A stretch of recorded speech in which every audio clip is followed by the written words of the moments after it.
Video అయితే తీసి పెట్టాను కదా కేక్ గురించి. మళ్ళీ ఏంటమ్మా నీ గోల అనుకోకండి. ఎందుకంటే ఇప్పుడు వచ్చేవన్నీ హాలిడేసే కాబట్టి పిల్లలు ఇంట్లోనే ఉంటారు కాబట్టి వాళ్ళకు ఏదైనా ఒక రెసిపీ చేసిస్తే చాలా హ్యాపీగా ఫీల్ అవుతారుగా. సో, అందుకని చెప్పేసి నేను పిల్లల కోసం అయితే చాక్లెట్ కేక్ అయితే రెడీ చేద్దాం అనుకున్నా. యాక్చువల్లీ ఇప్పుడు హాలిడేస్ వచ్చినాయి కాబట్టి నేను పిల్లల్ని అమ్మ వాళ్ళ ఇంటికైతే పంపిద్దాం అనుకున్నా. సో, అందుకని చెప్పేసి వాళ్ళకి ఇష్టమైన కేక్ అయితే ఒకసారి రెడీ చేసి తినేసి వెళ్తారు అన్నట్టు అనుకున్నా. ఇంకా మొన్న సాత్విక్ గానికి జ్వరం వచ్చింది కాబట్టి ఆ రోజు కేక్ వాడు అంతగా తినలేదు. నేను స్వీట్ పాపే మంచిగుందని మొత్తం తినేసినాము. ఇంకా ఫీవర్ తగ్గినప్పటి నుండి అడుగుతుండు మమ్మీ ఒకసారి చాక్లెట్ కేక్ చేయవా అని. మనకొచ్చేది అంతంత వంటలంటే మళ్ళీ పిల్లలు దాన్ని ఇంకా హైపులో అడుగుతారు. మనకంత పర్ఫెక్ట్ అయితే రావు. నేనే ఇప్పుడు అన్నీ నేర్చుకుంటున్నా యూట్యూబ్లో చూసి, గూగుల్లో చూసి అట్లా నేను వంటలైతే ఇప్పుడు నేర్చుకుంటున్నా. అట్లా పిల్లలకైతే ఏదైనా నచ్చిందని అడిగిరంటే సరే అది ఎలాగైనా చేయడానికైతే ట్రై చేస్తుంటా. సో, అందులో భాగమే ఈ చాక్లెట్ కేక్ అనుకోండి. మరీ చాక్లెట్ కేక్ అంటే మీరు పెద్ద ఏదో అనుకోకండి. జస్ట్ నాకు ఇంట్లో ఉన్న అవైలబుల్ ఉన్న ఇంగ్రీడియంట్స్ తోటి నేను ఎలా చేశానో ఈ వీడియోలో అయితే చూసేసేయండి. ఆల్రెడీ మొన్న పెట్టిన వీడియోలో మీరు ఇంగ్రీడియంట్స్ అన్నీ చూసుంటారు కదా. జస్ట్ ఇంట్లో మనకి ఏంటంటే ఒకటి కోకో పౌడర్, ఒకటి బట్టర్, ఒకటి 2 ఎక్స్ట్రా యాడ్ అయినాయి అంతే. సేమ్ మొన్న కేక్ ఎట్లా రెడీ చేసినప్పుడు ఇంగ్రీడియంట్స్ ఇప్పుడు కూడా సేమ్ అంతే ఇంగ్రీడియంట్స్ అయితే తీసుకున్నా. ఎందుకంటే మళ్ళీ ఎక్కువ వేసే కూడా తినాలనిపించదు. కొంచెం చేసుకుంటేనే ఒకసారి తింటే మళ్ళీ నెక్స్ట్ టైం తినాలనిపిస్తుంది. ఇంకా ఫస్ట్ అయితే నేను ఇక్కడ 3 ఎగ్స్ మంచిగా పగలగొట్టుకొని అందులోనే షుగర్ పౌడర్ అయితే వేసేసి అందులోనే 1/2 కప్పు ఆయిల్ అయితే వేసేసిన. మొత్తం గ్రైండ్ పట్టుకున్నాక మీరు ఆల్రెడీ ముందు చూసారు కదా. నేను మా ఇంట్లో వాటర్ తాగే గ్లాస్తో అయితే కొలతలు అయితే తీసుకున్నా. ఇంతకుముందు కూడా సేమ్ అదే గ్లాస్ తోటి తీసుకున్నా. సో, అందుకని మళ్ళీ ఇప్పుడు అదే గ్లాస్ తోటి తీసుకుంటున్నా. నేను ఆ వాటర్ గ్లాస్ తోటి 1 కప్పు మైదా పిండి తీసుకున్నప్పుడు కొంచెం పెద్ద సగం గ్లాస్కి షుగర్ అయితే తీసుకున్నా. 1/2 గ్లాస్కి అయితే ఆయిల్ అయితే తీసుకున్నా. ఇలా కొలతలు మీరు ఏ గ్లాస్కి అయినా తీసుకోవచ్చు. ఒక గ్లాస్ తీసుకున్నప్పుడు షుగరు పెద్ద సగం తీసుకొని అందులో ఆయిల్ సగం తీసుకుంటే మీకు పర్ఫెక్ట్గా వస్తుంది. అందులో నేను కొంచెం బేకింగ్ పౌడర్ అయితే యాడ్ చేసిన కదా, చూసిరు కదా.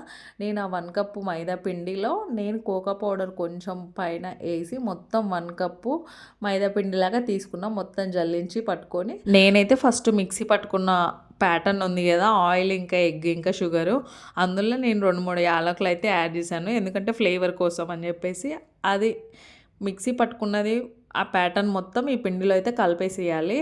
పిండి మనం ఎప్పుడైనా ఒకే డైరెక్షన్లో తిప్పుతూ కలపాలి. ఎందుకంటే ఉండలు కట్టకుండా మంచిగా మిక్స్ అయిపోతుంది పిండి. చూడండి ఆ పిండి మొత్తం నాకు ఏ కన్సిస్టెన్సీ వచ్చింది అనేది. సేమ్ మనం ఇట్లా పైనుండి వేస్తే రిబ్బెన్ లాగా రావాలన్నమాట. అప్పుడు మనకు కరెక్ట్ కన్సిస్టెన్సీ వచ్చినట్లు. ఇంకా నేను కింద బటర్ పేపరు పిండి అదంతా ఏం యాడ్ చేసుకోలేదు. నేను మొన్న ఇలాగే పేపర్ వేసి మంచిగా వచ్చింది కాబట్టి సేమ్ ఇప్పుడు కూడా నేను పేపర్ యూజ్ చేసిన. ఆ పేపర్ మీద మొత్తం మనం ఫస్ట్ కేక్ ప్యాటర్న్ రెడీ చేసుకున్నా కదా, అది మొత్తం వేసేసి ఒకసారికి ఇట్లా అనుకోండి, కిందికి పైకి అనుకుంటే ఎక్కడైనా సందులల్లో అట్లా గ్యాప్స్ ఉన్నా కానీ మొత్తం వెళ్ళిపోతుంది. దానికంటే ముందు నేను స్టవ్ పైన ఒక పెద్ద గిన్నె అయితే పెట్టుకొని ఒక 10 మినిట్స్ హీట్ అయితే చేసుకున్న. దాన్ని హీట్ చేసుకున్నాక నేను అందులో స్టవ్ది పెట్టేసి దానిపైన నేను ఈ బౌల్ అయితే పెట్టేసిన. మనం ఇక్కడ ఒకటి మ్యాండేటరీ గుర్తుపెట్టుకోవాల్సింది ఏంటంటే మళ్ళీ మళ్ళీ మళ్ళీ మళ్ళీ అస్సలు తీసి చూడొద్దు. కరెక్ట్ మనం ఒక టైం పెట్టుకోవాలి, 30 మినిట్స్ ఆర్ 35 మినిట్స్.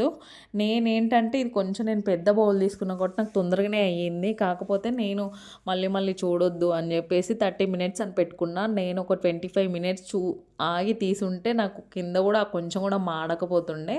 కానీ ఇట్స్ ఓకే, నెక్స్ట్ టైం నాకు మంచిగా వస్తుందని నాకు అర్థమైపోయింది. సో, ఇంకా దానికైతే మూత పెట్టేసి కరెక్ట్ 30 మినిట్స్ నేను టైం అయితే చూసుకున్నా. అది అయ్యేంత లోపల నేను ఇక్కడ చాక్లెట్ పైన వేయడానికని చాక్లెట్ క్రీమ్ ఎట్లా రెడీ చేసుకుంటున్నానో ఈ వీడియోలో అయితే చూసేసేయండి. నేను ఇక్కడ ఒక బౌల్లో 1 కప్పు కోకో పౌడర్ అయితే తీసుకుంటున్నాను. నేను ఇంతకుముందుకు చాక్లెట్స్ వీడియో కూడా పెట్టాను కదా, సేమ్ అవే క్వాంటిటీస్ అనమాట.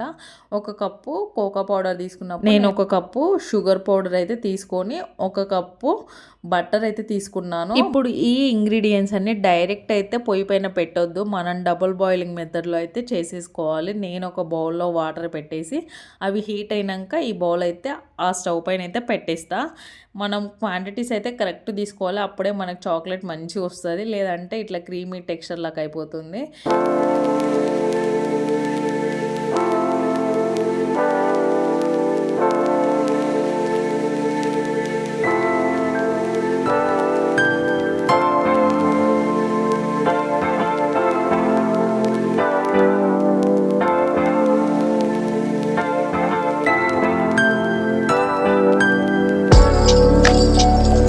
చూసారు కదా! కరెక్ట్ నేను ఒక 30 మినిట్స్ చూసుకొని, ఆ 30 మినిట్స్ తర్వాత ఇట్లా ఓపెన్ చేస్తే ఎంత ఫ్లఫీగా వచ్చిందో అసలు కేకు. నాకైతే ఇట్లా చూసినప్పుడు మస్తు హ్యాపీ అనిపిస్తుంది. ఎందుకంటే మనకు వంటలొచ్చేది అంతంత కాబట్టి, ఇలాంటివి చూసినప్పుడు కొంచెం హ్యాపీ అవ్వాల్సిందే ఇంకా.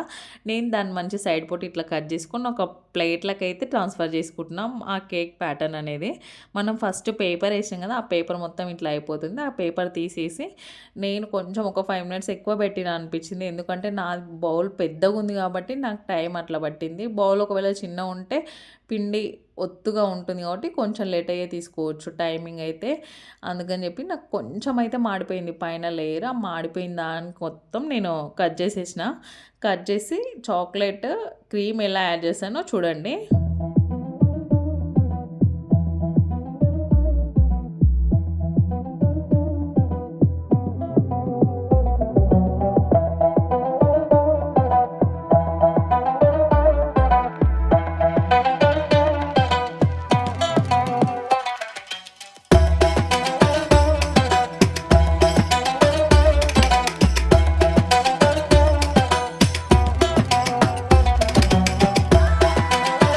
ఆ ఇంగ్రీడియెంట్స్ అన్నీ ఇట్లా డబుల్ బాయిలింగ్ మెథడ్‌లో చేసినట్లయితే ఇట్లా క్రీమీ టెక్స్చర్ లాగా అయితది. నేను పైన లేయర్ ఆల్రెడీ తీసేసిన కాబట్టి నాకు సైడ్‌కి డెకరేషన్ చేయడానికి కూడా పెద్దగా ఏం లేవు. మనకి ఇంట్లో అప్పుడు అన్నీ ఏవి అవైలబుల్ లేవు కాబట్టి నేను చాక్లెట్ క్రీమ్ అయితే తయారు చేసుకున్నా కదా! అది మొత్తం ఇట్లా పైన లేయర్ తీసేసినాక మొత్తం కేక్ మొత్తం స్ప్రెడ్ అయితే చేసిన. కొంచెం మిగిలితే చాక్లెట్ మోల్డ్స్‌లో అయితే ఏసాను. ఎందుకంటే లాస్ట్ ఆ పిక్చర్స్ ఇట్లా పెట్టొచ్చు అని చెప్పేసి. నేను ఒక మిస్టేక్ ఏం చేశానంటే వేడి వేడి తీసి ఎమ్మడే ఫ్రిడ్జ్‌లో అయితే పెట్టేసిన. నాకు అప్పటికి చాలా లేట్ అయిపోతుంది. ఇంకా పిల్లలైతే సాత్విక్ గాడు అంతగానం అడిగి వాడు పడుకున్నాడు. ఇంకా స్వీట్ పాప అయితే నా వెనకాల తిరుగుతా ఉంది. తనకు చాక్లెట్స్ అంటే బాగా ఇష్టం. చాక్లెట్ కేక్ అంటే ఇంకా ఎక్కువ ఇష్టము. అందుకని చెప్పి పడుకోకుండా నాతో పాటు తిరుగుతా ఉంది. ఇంకా కేకు ఫ్రిడ్జ్‌లో పెట్టి ఒక 15 మినిట్స్ తర్వాత చూద్దాం అనుకున్నాము. కాకపోతే అది ఆ వేడికి ఇంకా సరిగ్గా కరగలేదు. నేను ఒకసారి మీకు చూపించాలి అన్నట్టు తీసి చూపించాను. అదొక్కసారి యాడ్ చేశాను. మీరు ఇక్కడ చూడండి.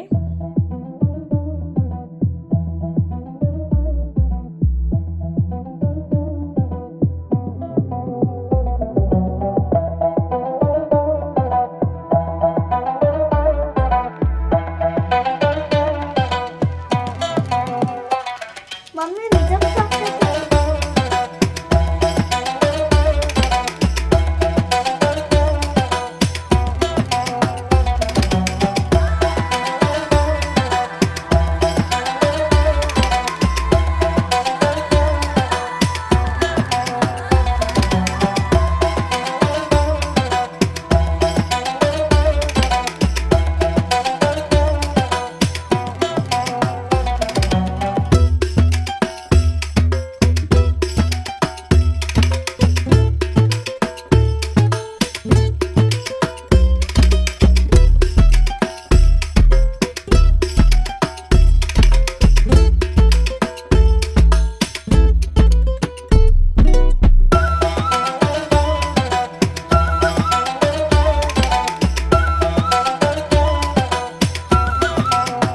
చాక్లెట్ మాల్స్‌లో ఏసినవయితే మంచి చాక్లెట్స్ లాగా ఫార్మ్ అయినాయి. కాకపోతే ఈ కేక్ వేడిగా ఉండడం వల్ల కింద నుండి వేడి వచ్చేస్తుంది కాబట్టి పైన ఏసిన చాక్లెట్ క్రీమ్ అయితే గట్టిగా అవ్వలేదు. సో, అందుకని చెప్పి ఇంకా కొంచెం సేపు అయితే నేను ఫ్రిడ్జ్‌లో అయితే పెట్టాను. జస్ట్ ఏంటంటే నేను ఇక్కడ వీడియో షూట్ చేసుకుందామని మీకు చూపిస్తున్నాను. ఇట్లా చాక్లెట్ మాల్స్‌లో ఏసినయి మొత్తం తీసేసి పైన డెకరేషన్ లాగా చేసినాము.